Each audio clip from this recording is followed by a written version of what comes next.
Welcome back to the channel Serve to Build, where Neva and I bring you through. I'm a little sick right now, if you can't tell.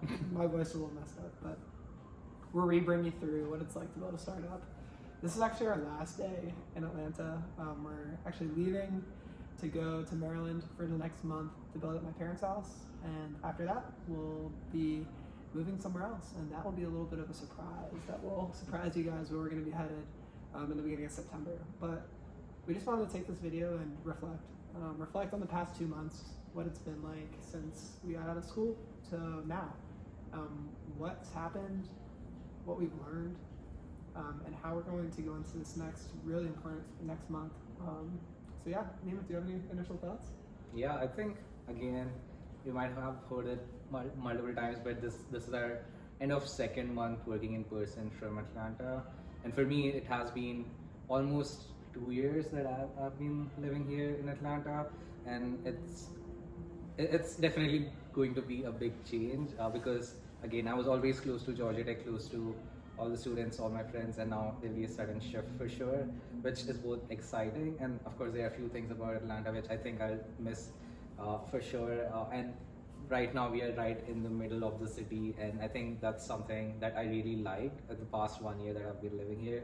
And just speaking from a .flows perspective, I think in the past 2 months the progress and the learnings we have had having us understand or realize the truths within the market and what customers say has been like tremendous in the last 8 weeks of our journey here in Atlanta. Yeah, no, I would piggyback off of that to say we've learned a lot. So I'm just going to bring you through a few of those learnings. So we get here to Atlanta. When we were in college that last month, we were building an AI first customer relationship management system, leveraging the ability to use our research arm, so ability for someone to find prospects and research them and have it in a managerial system. We ended up pivoting away from that idea because firstly, we didn't have a ton of background in CRMs, but more so, the more important reason was that we just felt it was going to be really tough to get people to change from their existing CRM that had all their data in it to an up-and-coming player, especially for larger organizations. So we get to Atlanta first week, and we've built this tool that people really, some people found value in it, but the majority of people actually weren't really using the product. We kind of built it around a specific use case to just research before meetings, before emails, but we hadn't really built it into the workflow of a sales rep. And because of that, we had low retention. So going into the first week, we had this dilemma of, do we completely stop this or do we move forward? And we went through this first 2 weeks of going through completely different ideas of what .flow would actually be, what our hypotheses were, and yeah, you want to go through that, Nima? Yeah, sure. What some of those, maybe some of those random ideas we had were? Yeah, as Spencer was saying, it was more around just like a one-off research tool, and we got into this rapid brainstorming sessions and a lot of whiteboarding in the initial 2 weeks, I would say. And then what we realized was biggest problem being our tool not fitting well into a sales development representative's workflow. So instead what we thought was to take a different angle wherein we are giving them that whole end-to-end flow from in a sales development representative's pipeline that would be finding prospects, researching, and then also outreach. So this was our hypothesis back then of initially we were this research tool which could do research on all of your prospects, and now we were moving into this all-in-one sales tool which not only does research but also does finding prospects and also doing that outbound. And it went on for quite a few weeks, I would say. Like we were hyper-focused on building like a general sales tool for 3 good weeks where some of the customers who were using us initially as a research-only tool also used us or became our initial pilot customers for this end-to-end tool.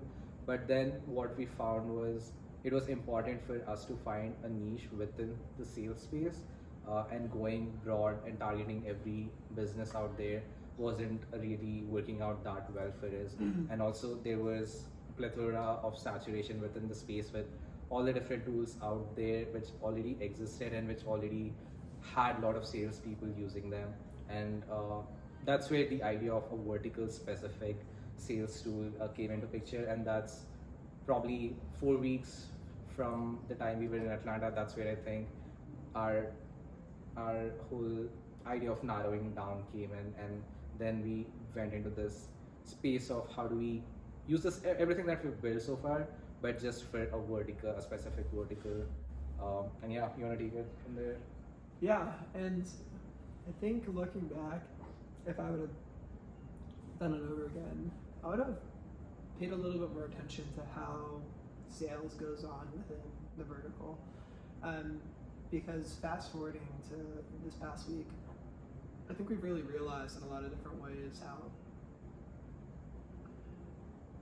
the vertical you choose is important, especially because sales is done, the way sales are conducted, it's different from how you do it when you're selling pharmaceuticals, how you're doing it when you're selling software to another business, how you do it when you're selling clothes.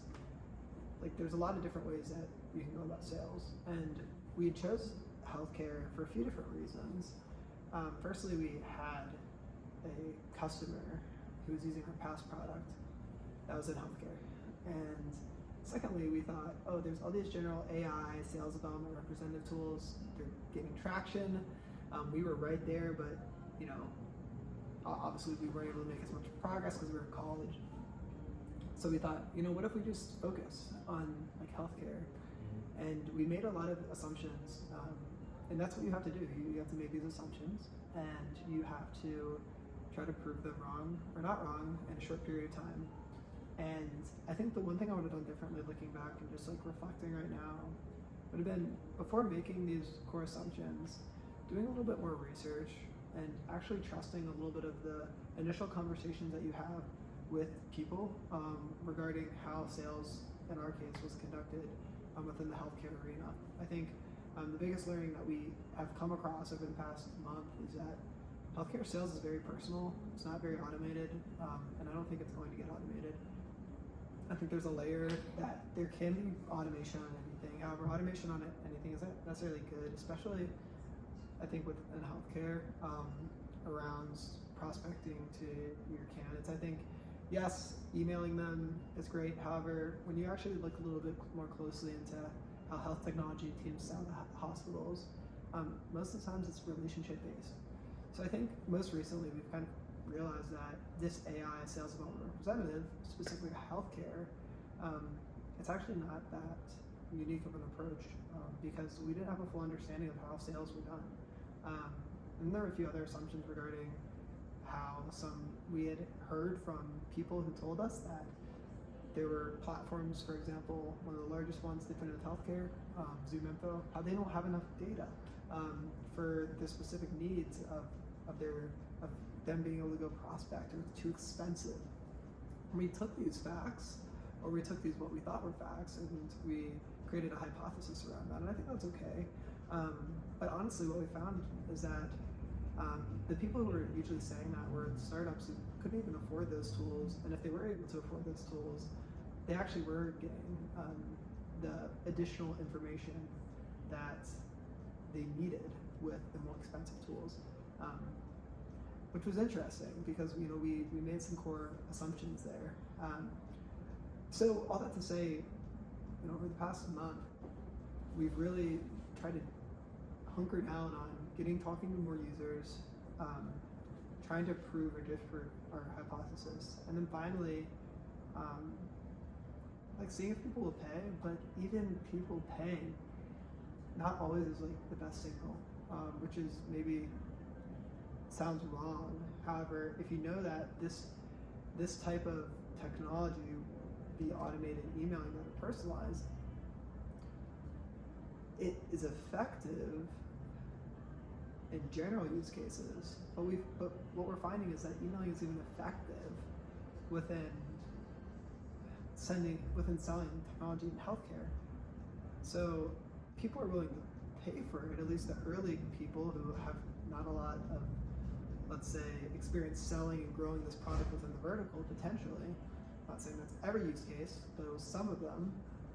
And this product might be a it might be an illusion that this might work when in actuality the way most of these sales are done within this industry are very personal.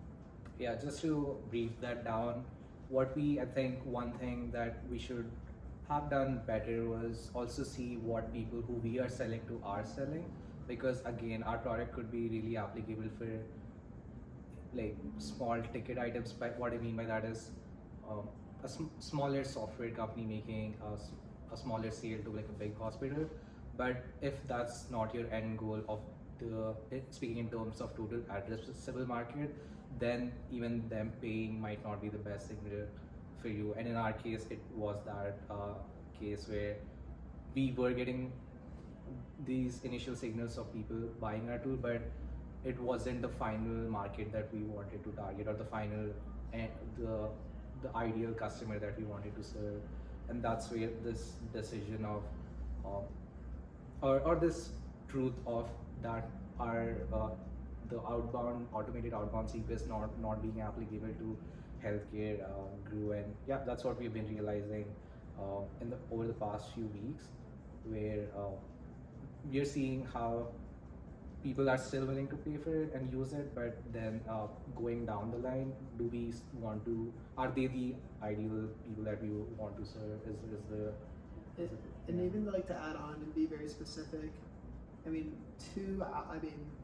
3 people recently out of 30 people like saw value in it, and they were all the same type of user. They were early stage startup, didn't have a lot of additional, they needed additional support, so they thought, and they found value within the tool. It makes sense. But as you kind of grow within organizations, they figured out that automated emailing isn't the best way to go about sales within this industry.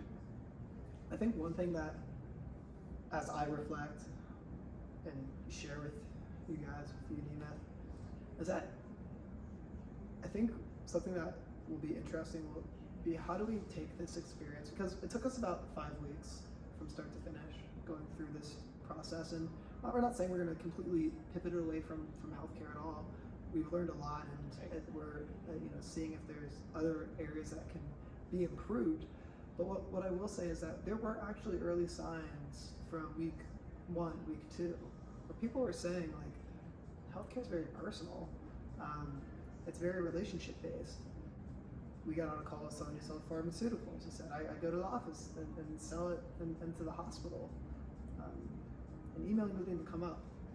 And I think I'm excited to see how we can apply these lessons and try to create almost thresholds on how many signals do we need until we say, you know what, this actually probably won't be solving a real problem that will produce 5x, 10x value when someone buys the product for how much they pay for it.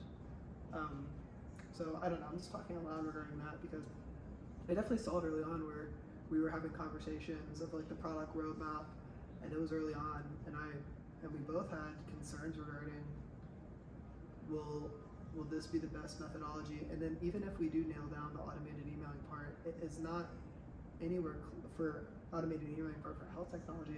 It's actually nowhere close to how like pharmaceutical sales and like these other types of sales within the space are done. As the company grows, what we realize is it becomes more relationship based, and because of the network, kind of everyone knows everyone in this space of healthcare. Yeah. But yeah, I'm excited to see how we would be using what we've built, or maybe even scraping out what we've built to build something new. Yeah. But right now we are in that exploration stage again, I would say. Yeah, and I think it's okay, and we're gonna take what we learned, and we're already seeing how it can apply to potential other verticals. Yeah. That might be more beneficial with what we've built. And just to give you guys context, when Nemeth and I first started working on the first idea we had was a data monetization platform. Then it went to data analytics general. Then it went to nonprofits for data analytics. We kind of did the same thing, but looking back, we applied what the idea was to a specific vertical. Right. But like we didn't actually know if we were solving a true pain point for that vertical. We just were like, let's be specific. I don't know, thinking back, did we fall into that same trap? Number 4 was like a sales tool. Yeah. That was research focused. Number 5 was AI CRM. Number 6 was AI SDR for healthcare, and now we might be moving to number 7. But the one thing I will say, because that's over a year and a half, I would say each experiment is getting faster. Oh yeah. And that's the thing that I'm excited about is us experimenting very quickly, like 3-week sprints. Yeah. Maybe like 3 weeks on, 1 week, like not off, but 1 week recover. 3 weeks on, 1 week recover, until we are able to like really see like where we're solving a true problem. But yeah, it can be tough, especially when you don't have a ton of experience, like seeing all these different types of industries because we're right out of school. Yeah, I think I would so align with the point on the speed, because I already kind of know that the next experiment we do is going to be like really good timeline wise compared to everything that we've done in past.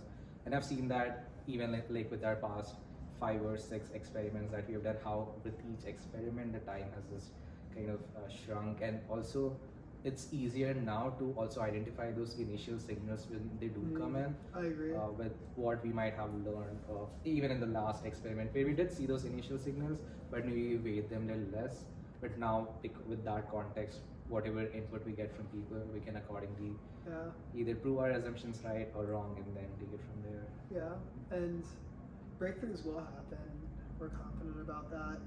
But we have great investors, and we have to position ourselves in a spot where we can grow and create a valuable business. Right. Not only for our customers, but potentially, to help the people who trusted in us in the very beginning stages. So, we're going in with 100% confidence, perseverance, going into this next push, headed into August. Crazy to think about, but we're gonna nail this next month, and we're not gonna back down, and we're just gonna keep pushing. That's what you have to do. If you're a young founder, whatever age you are, maybe your first time, second time, third time, I want you to see this and internalize that starting a company is not a straight path. It's anything but that. And I think the people who are able to test these hypotheses and are willing to not be attached to an idea and who are willing to objectively have a vision and see where their product provides new value in a way that maybe can't be, it can be replicated sometimes. It so resonates with the path that is generally shown where 0 to 1, from 0 to maybe 0.1, it's all over the place and then it starts to settle down. And I think we're seeing that real life right now with all these different things happening, different signals, good, bad, we trying to see where our product fits in well, and all of that happening all at once.